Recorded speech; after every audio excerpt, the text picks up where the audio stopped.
pessoas dentro do movimento espírita que questionam o espírito Emmanuel, o benfeitor espiritual do médium Chico Xavier. Isso não é absolutamente proibido, porque, pelo contrário, porque quando estudamos o espiritismo, nós compreendemos que é uma doutrina que trabalha a liberdade e que é da lei divina a nossa liberdade de pensar e, claro, de externar a nossa opinião. Algumas críticas são referentes às encarnações passadas do Emmanuel, porque, segundo Chico Xavier e também segundo o próprio Emmanuel, ele teve pelo menos 2 vidas que conhecemos em que ele foi ligado à Igreja Católica, ele foi padre da Igreja Católica. Então esses críticos dizem que nós não podemos aceitar os escritos de Emmanuel porque eles teriam ranço da doutrina católica. Mas esses críticos esquecem que a lei divina é a lei de evolução e que nem sempre o nosso passado se reflete no nosso presente.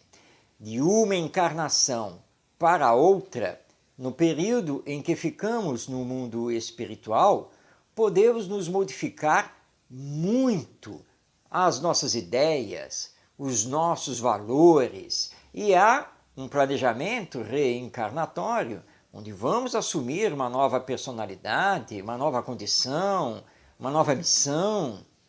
Ora, Emmanuel foi padre católico séculos atrás. Querer dizer que ele ainda se mantém com ideias católicas seria o mesmo, então, que vamos ter que fazer em rejeitar São Luís e São Vicente de Paulo, 2 espíritos que coordenaram, junto com outros, a codificação espírita. Então seria o caso de rejeitarmos a própria doutrina espírita? E no caso, por exemplo, da nossa Joana de Ângeles, esse espírito benfeitor através de Divaldo Franco, também em mais de uma encarnação, ela foi freira católica.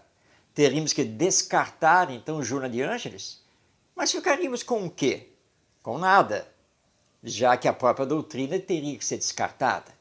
Todos esses espíritos evoluíram, modificaram suas ideias. E a verdade é que todos eles trouxeram mensagens edificantes, moralizadoras, extremamente espiritualizadas para todos nós. Mas existem outros que dizem que Emmanuel tem que ser rejeitado porque nos seus famosos romances históricos, há 2000 anos, 50 anos depois, Paulo e Estevão, Ave Cristo, Renúncia, ele teria trazido informações que não são corroboradas pelas pesquisas históricas e que, portanto, Emmanuel errou, Emmanuel se equivocou. Acontece que as pesquisas históricas não conseguem saber tudo. Nós temos muitas situações, muitas histórias em que não conseguimos encontrar até hoje documentos comprobatórios das mesmas. Mas o que não invalida que elas tenham de fato acontecido. E Emmanuel, do ponto de vista espiritual, do ponto de vista mediúnico, veio nos trazer revelações. Então, muitas coisas realmente não estão nos livros de história, porque são informações que existem apenas no mundo espiritual. Elas não foram registradas aqui por nós, seres humanos. Claro que toda e qualquer informação, todo e qualquer texto de Emmanuel tem que passar pelos crivos da lógica, da razão, do bom senso, dos princípios que formam a doutrina espírita e também da universalidade dos ensinos dos espíritos.